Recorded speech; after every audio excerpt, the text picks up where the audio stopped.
go. brother. Okay, Clint's in the building. Listen, technical difficulties happen. I'm glad I'm a little tech savvy, bro. And I did that Yeah, update. yeah, yeah. Oh man, how you doing, brother? I can't complain, man. Just trying to get it like you, man. Oh, come on, brother. I'm trying to get on your level. You better stop it, man. So so for those who are not familiar with you, I wasn't able to do my intro, but let me do a quick introduction. You know, you're from Chicago. We met years back when I was in the music scene. You've always been a very strong supporter of independent artists and their movement. Yeah, If you have a platform, you're allowing them to jump on your platform. If you got yeah, resources, if you got connections, you've always been that guy, man, to have an open hand respectfully. yeah, Along with that, you're an investor, you're a creator, you're a collector of memorabilia. I mean, you're a man of many hats, yeah, which is why I had to bring you on because I think a lot more people need to get familiar with how you move. yeah, yeah. So, with that said, man, let's kind of hold on real quick.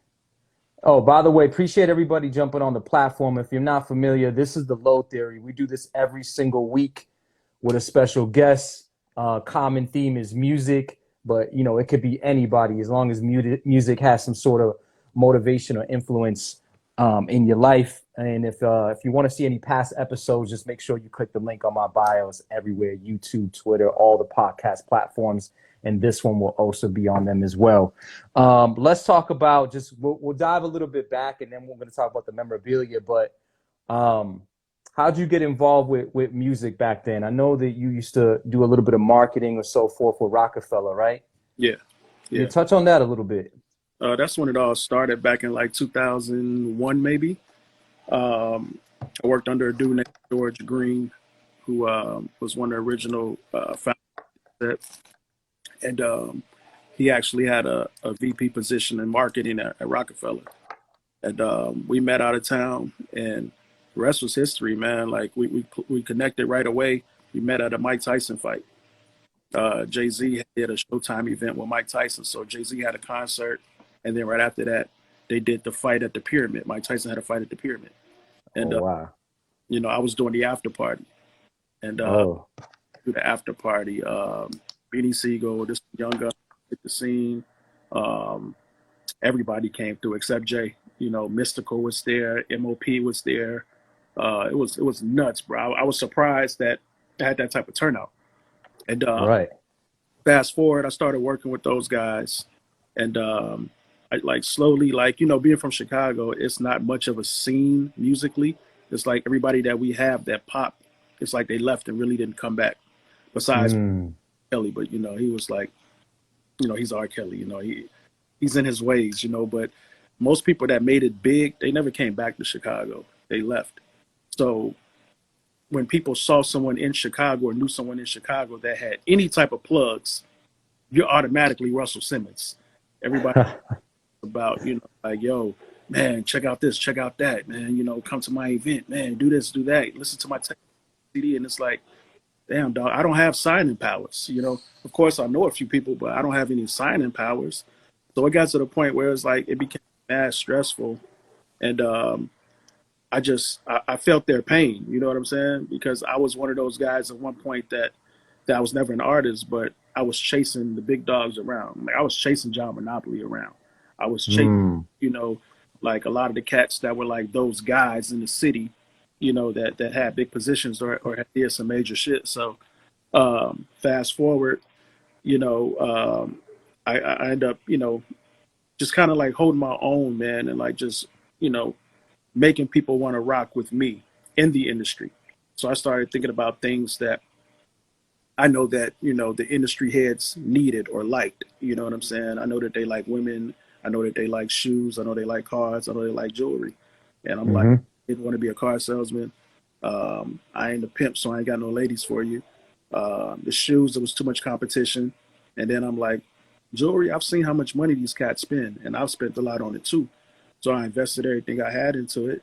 And then, the rest was history. Like that was my way of not having to partake in the day to day, Yeah. but still have an end. You know what I'm saying? So you basically you saw a lane and you're essentially a self-taught jeweler who Partially taught. I started off, as I started off with just the beaded bracelets. yes. Classes on learning how to do like the Shambhala bracelets or stuff like that. So once that started cracking, like we made like 6 figures in one summer off that.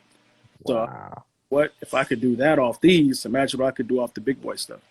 You know, I you know, when I first started with it, I kind of like pushed stuff off on certain people that I have relationships with in the industry, and it got to a point whereas I became a bit overwhelmed, and I'm like, all right, well, I got all these people on my ass right now, but I don't have a staff. I'm not even 100% certified to the point where I felt confident enough to like, if Ross wanted a piece, like, damn, like I got to come hard as Rose, you know what I'm saying? Like, Right. ever, so it got to a point where, as it worked out. I started hiring more people that were, well known in the jewelry industry, um, and it all worked out, man. Like I'm good. No, absolutely, man. Worked out. I Whereas I don't even have to really put a lot of focus into it anymore. I can focus on the other things that I want to do. right. Right. And it's true. I definitely saw the transition from when you did start, with just the beads and now, these pieces for celebrities that are intricate, beautiful, just gleaming with diamonds. And I mean, they're great pieces, man. So I'm proud that, of your accomplishments and how far you came anyways. I appreciate you, brother. Absolutely, man. So, great transition, like you said. Now you have time to focus on your other things, Yes. which is collecting. Tell me a little bit about that, man. I look at your page, I see these rare artifacts. Like, tell me Man, about that. just like real quick, this is just like, Oh, wow. You got the whole vintage WWF in there. yeah, bro. And and I even brought the old school Teddy Ruxpin joints. Wow, I def had one of those. You know what I'm saying? Uh, So, yo, Clint, can you hear me? 'Cause I think you kind of broke up. Can you hear me? yeah, Okay, so yeah. so so for those who don't know about what you're showing, describe it a little bit and why they're so rare. Like Um, tell well, for example, Macho Man just passed away, not too long ago. This piece is considered like out of like scale of 1 to 10, it's like a 8.5. So all of these guys right here, these are all like the original WWF guys from like the late 70s, early 80s. The guys that we all grew up on. You know what I'm Mhm. saying? They even got Mr. T in there. Crazy. So when I was younger, me and my cousins used to be glued to the screen watching this stuff. That's all we knew. We couldn't wait for that night when wrestling was coming on, or that Saturday afternoon when it was coming on. And when I was younger, I didn't realize what I had. Like I had all the stuff. I had everything. But I would do stuff like take a marker and draw blood on their faces and all types of stuff. It's like I didn't realize that 20, 30 years down the line, like right here, what I just showed you, you're looking at about 25,000 right here. You know what I'm saying? Just in these figures, you know. Right. Then, the Teddy Ruxpin joints. I remember when my 4th birthday, I got a Teddy Ruxpin doll. And the Teddy Ruxpin Yeah. joints were huge back then. Yeah. When did they drop? Like Like 86? 86. Right? Like 86, Yeah. yeah.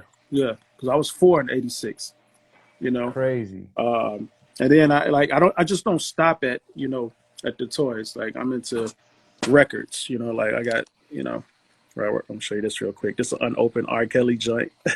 Oh, that's the album I think that Biggie was on. Yep, exactly. Right? Yep. But I'm heavy into records. Like these are all original joints. Rocky. I mean, it's another creep, Bill Cosby, but he's still a legend at the end of the day. Absolutely. You know what I'm saying? These are all the original joints, bro. Jackson 5 joints. Oof. Thing joints. Boy Jackson 5. Crazy. Live Crew. Elvis. Yo. We are the world. So how are you going about like purchasing these and finding this? Are you going digging? Like you got the like I don't want you to reveal your connect, but like how Well, are you you know what? coming across this, I'm gonna man? be honest with you, man. I trade and I travel everywhere for this stuff, man. You know what I'm saying? Like there's no mile I won't. I If you won't want go. something, you're gonna Yeah, find a way. yeah. And I've met some great people. You know what I'm saying? Like I don't know if you know Gina Davis, the actress. She played in Oh like yeah, yeah. Beetlejuice, all that stuff. Yep. She's become a very good friend of mine just from trading. Yeah, like Really? she's a huge Pee Wee Herman fan, and I got a crazy Pee Wee collection. So me and her got cool off of trading Pee Wee stuff. You know what I'm saying? And then I go to estate sales. Um, I go to garage sales. I go to auctions. I go to conventions. Most of the conventions that I go to, though, it really focuses more so on sports memorabilia. Like for Mm. example, right here, this was a gift right here. This is original piece of the floor from the Jordan Stadium. I mean, from the Chicago Stadium. Yo, So that's a that's piece of the floor. crazy. Hold on. From the arena, like they Yeah, pulled that off. yeah. That's The original crazy. arena. It's George Foreman, autographed glove, Mike Tyson, Whew. Sugar Ray Leonard. You know what I'm saying? Yo, So it just goes on and on. It's like I collect everything from currency to old stock certificates, newspaper articles. I even collect stuff like if a letter that Joe Jackson wrote to Michael Jackson. You know what I'm saying? Like stuff like that. Is word. praised at $3 million just for a piece of paper for a small letter that he wrote that he wrote to his dad. And the letter that he wrote back to him. Stuff like that. Um, Y- it just goes on and on, man. I can't. And then I'm a Wow. sneaker collector too. So I collect rare sneakers, dope sneakers, but I wear my stuff. A lot of people collect these things and they don't. Right. Only thing I don't do, I don't play with my toys anymore. But Yeah, of you course. know, Yeah, what tell everybody that story about the mags from Back to the Future. Back to the Future joints. Matter of fact, I'm gonna grab them for you. Please, and then tell everybody a story about them because this is crazy. Yeah. So Everybody on here, make sure you share the live. so Back to the Future joints. They were so in the movie Back to the Future Part 2, it was two different shoes that were worn in the movie. So you had the joints that were Nike, the Nike Mags, the ones that they did the up close shot of. You know what I'm saying? Like so when he hopped on the hoverboard, he it was a it was a close up shot. You saw the Nike sign, you saw everything. And then Universal, which was the creators of the film, the production for the film, they actually did shoes for like all the stunts and shoes that he wore for the shots that were not close up. So these were the actual shoes that he wore in a couple of the scenes. Wow. Let me see the other side too. The So non-autograph side. Yeah. Dude, that's crazy. so these are actually No, made by no, Universal. no, right. No Nike logo. No Nike logo. These are the joints that Universal made 16 pair just for the film. So when filming, they had 16 different pair, and they it's on sets. It's 3-4 days shooting the same scene sometimes, especially an Right. intense scene like that. It, So and then not only do you have, one out of 16, but you got them autographed. How'd you go about that? okay, so like I said, I participate in a lot of the different memorabilia conventions. Um, they're all across the country, but the ones in Chicago, I definitely always try to make.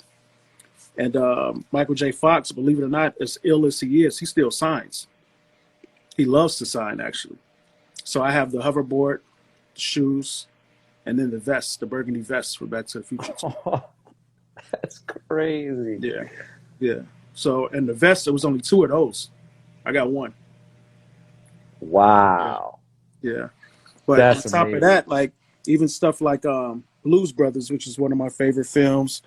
I collect the Playboy joints. Like this right here is a rare Vintage. Playboy With Seinfeld. Seinfeld joint. I got two of them. Um, Ooh. the Bo Derek Playboy. It was Yes. a really big deal for that one. I got two of those also. Two of the Bo Derek joints. Uh, this was a rare one. Naked Gun joint. Oh. This is the anniversary edition joint. Cindy Crawford, Classic. Cindy. Latoya Jackson. You know. Latoya. But I got so many more though. You know, it's like I have every item in every category that's the top 25 most valuable of. So the top 25 most valuable WWF figures, top 25 most valuable records, top 25 everything. That's my goal to have. You know what I'm saying? And then, you know, I even got stuff like this. The old school Genesis, never opened. Brand new. Brand new, never opened. The controller's still in the box, never Yo, opened. this is crazy. Um, and then I got the Michael Jackson joints, never opened. That's Uh, crazy. Let Blues me see Brothers, one of that's them. my Can you favorite hold one of film. them? You say what? My bad. I just want to see. Can you hold one of them up real quick? Yeah, I just want Yeah, to get a I'll close look at hold the Michael Jacksons. some Thriller joints. You see the original sticker on there. It's Kmart. Right. Right. Kmart, 1288 when it first came out. That Thriller doll right now, in the condition that this box is in, and the condition that the doll is in, never opened, never touched. It's probably about $1,000 right now. Got Damn. two of those, but one isn't in the box. One I found in an old box at a estate sale this old lady had in the garage. It was just at the bottom of some stuff. I'm like, whoa. She had a box full of Barbies. I'm going through them looking. I'm like, oh shit, MJ, let me get that. She bought it for like $2. You know. Um, Wow. yeah. And how much did she charge you? She um she charged $5 for the doll once she realized it was Michael Jackson. You know what I'm saying? She was And you charging two knew. dollars for everything in the box. But then I was like, yo, this for sale? You know, like, because I kind of made a mistake. I shouldn't even say anything. I just should have grabbed it with the rest of them.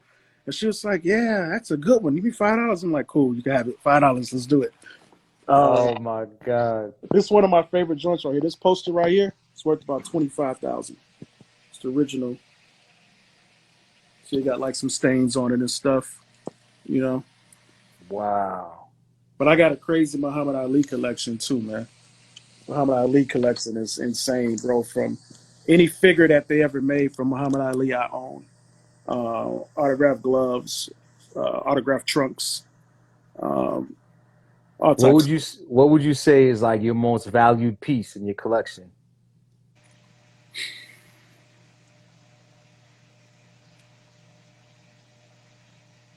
Probably, it's a few. Yeah, it's a few. I have the highest valued Wizard of Oz original movie poster. I own that. Um, I own some crazy coins as well. Like I'm big into currency, so vintage $100 bills, all types of old notes, old 50s. I got coins dating back to the 1700s. Um, like those coins, like I've had a lot of them appraised. I'm probably sitting on about half a ticket just in coins. Yeah, Damn. face value probably only about $200. You know what I'm saying? But Wow. value of the coins, we talking, you know, 500,000 at least. Five Wow. hundred thousand at least. I got those on deck too. I got those on deck too, man.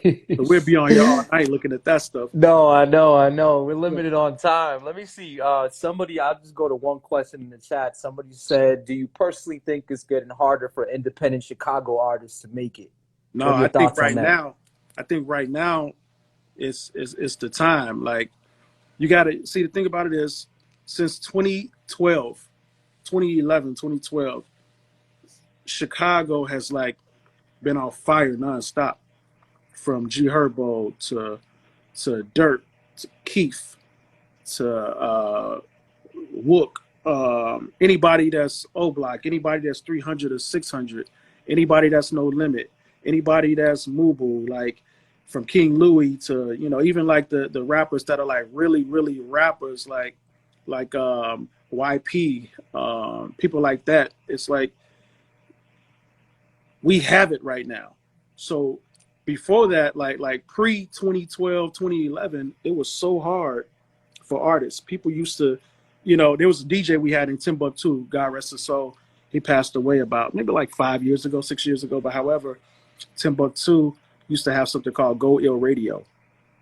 And my homie, John Cypher, was the producer of that. He used to come on Saturday nights at 9 p.m., stay on for an hour. And every Saturday morning, John would call me and say, yo, who do you have for this hour for me tonight? Because John he didn't have an ear to the streets. So he would call me and I would send him everybody. I would send him, you know, artists like Do or Die, which I was working with at the time. You know, they're legends. Right. I was sending them new music that they had done. I was sending him a cat named Reno Shinati I was managing at the time.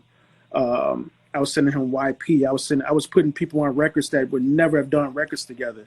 You know, all types of remixes, and I was just making sure that it went crazy to the point whereas all these people would get recognized, because for so long, if you weren't Kanye or if you weren't Do or Die or Crucial Conflict or Twista or Shauna, people didn't care. They didn't care how good your record was. There was some really good music floating around the city, but no one cared if you weren't part of like that elite, you know, group of artists that, you know, that everybody looked up to, that they saw when they turned on BET or MTV, you know. But now I think with the age of the internet, I don't give a damn where you're from. With the age of the internet, bro, and you know, the way that you could work Instagram, that's your record deal. Because all the record deal does for you is give you that, you know, that that marketing, bro, that you wouldn't have, you know, if it weren't for the internet, you know. So it's like now you could plug your music, plug your homies, plug your movement 24/7 and watch your growth.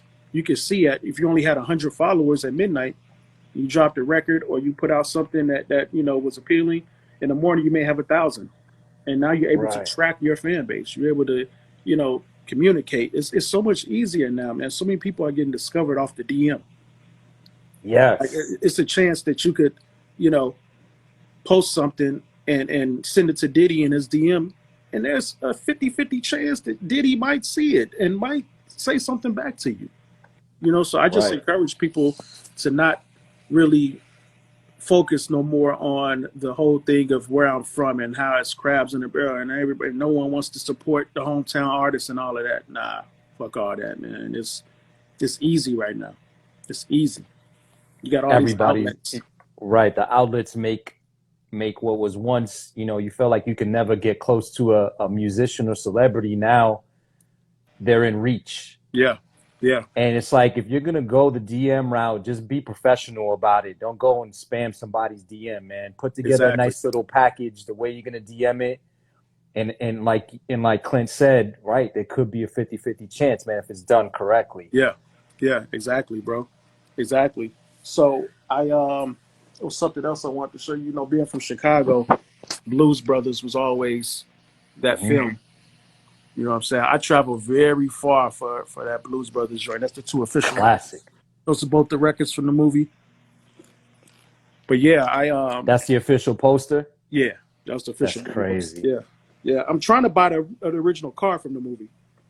What? Yeah, I'm trying to get the car, man. It's hard, but I'm trying to get it. I already got the it was only one set of statues made, the official statues for the movie when they were doing a promo.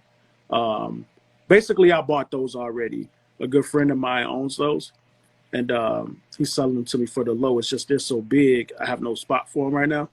You know what I'm saying? But it's gonna happen. I purchased in Chicago. We had this big billboard space that Bank of America used to own. Before it used to be LaSalle Bank, and it would be like all the biggest promotions in the city would always put advertisements there.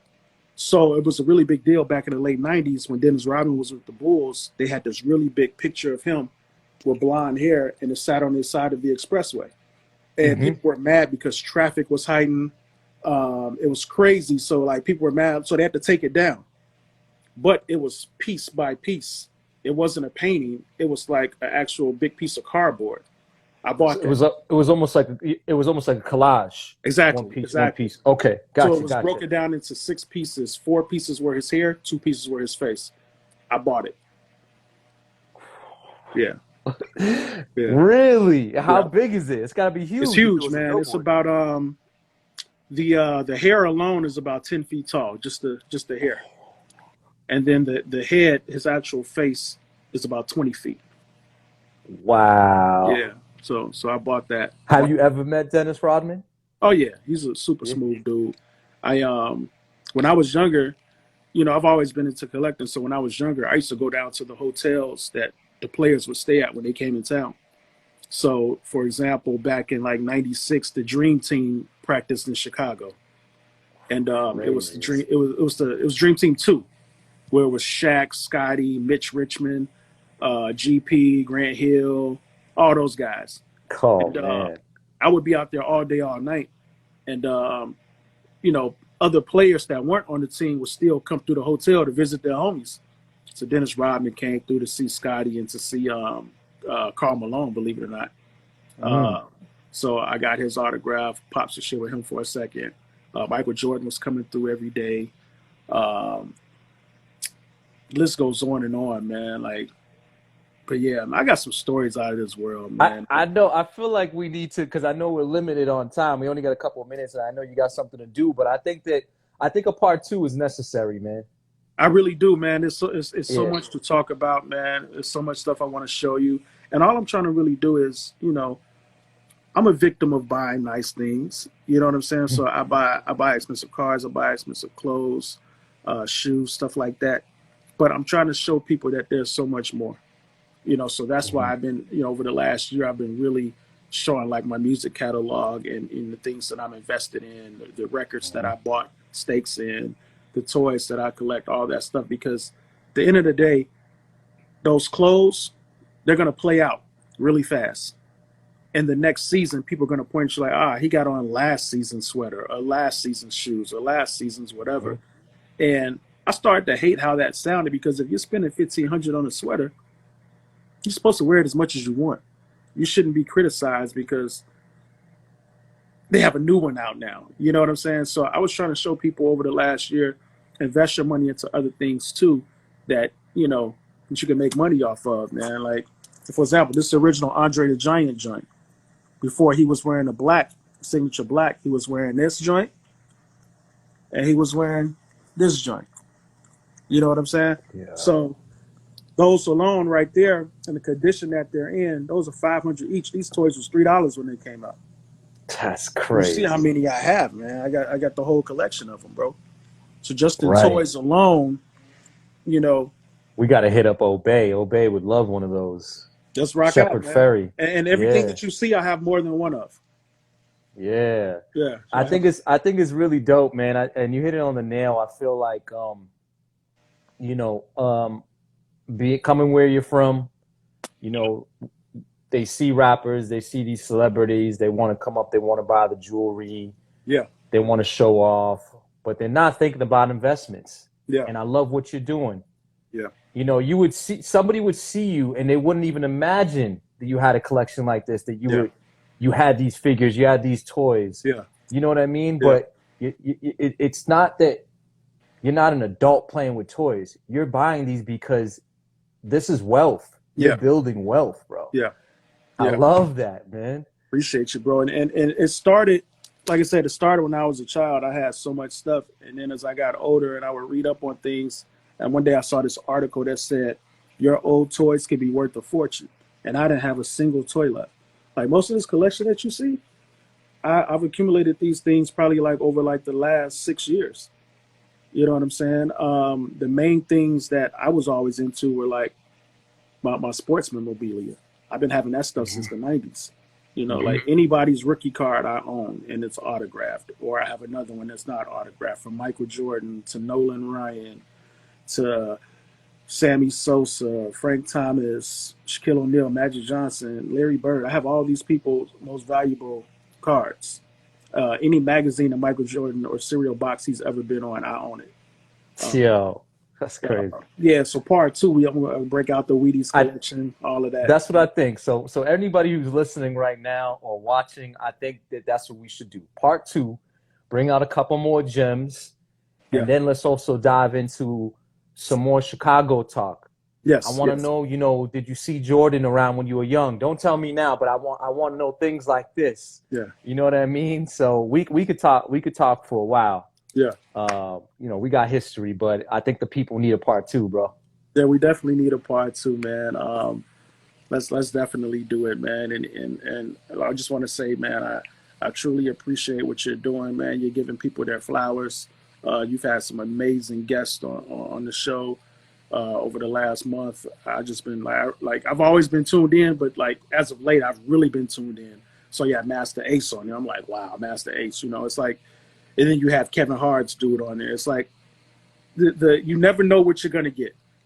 You know, you never know who you're gonna bring. You may bring a dope b-boy, or you may bring a hood legend, or you may bring an athlete or a rapper or whatever. And I think that's just so dope how you're doing it, man, because, you know, that's how you get a versatile crowd that wants to rock with you.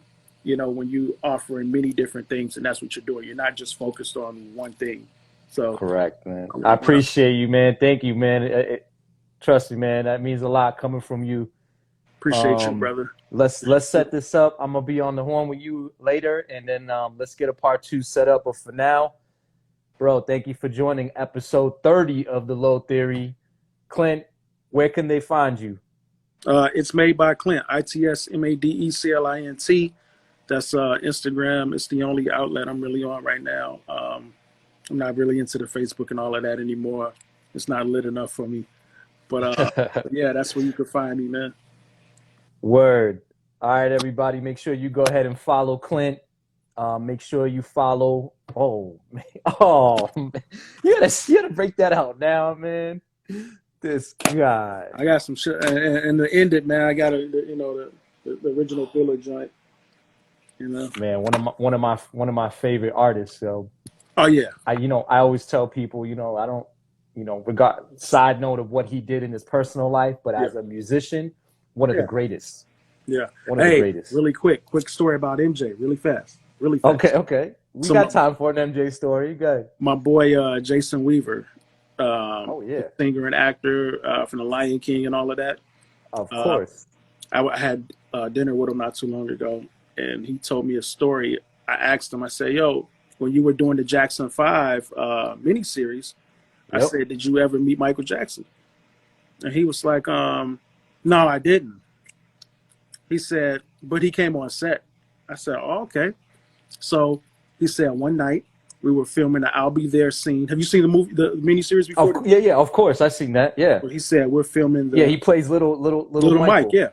So he said, we're filming the I'll Be There scene when I'm in the studio singing. He said, all of a sudden, everybody disappear. Everybody's going crazy. Security comes in the booth, and they grab me. They say, hey, you got to go to the trailer. Goes out to the trailer. All he sees is a fat, old white man, a 90-year-old white man sitting in the trailer with two pretty girls with him. So he's like, he's just standing there, and all of a sudden, the old fat white man says, hi, Jason. It was Michael Jackson. That's how he come out in disguise so he could go places. He could go to the grocery store. He can go out to lunch. He could do whatever he wanted. So every time he came on set, one day he would look like an Arabian. One day he'd look like an old farmer. One day he would have Yo, what the hell? Yeah, so Rick Baker, who was the main dude in Hollywood that would do all the costumes and stuff, he would dress Michael up in different stuff every day so he can go out and kick it. Yeah. Crazy story. Wow. Yeah. Wow. That shit brought chills to me when he told me the story. I'm like, wow. Yeah. Yo, that brought chills. That's crazy, bro. Yeah. Super crazy.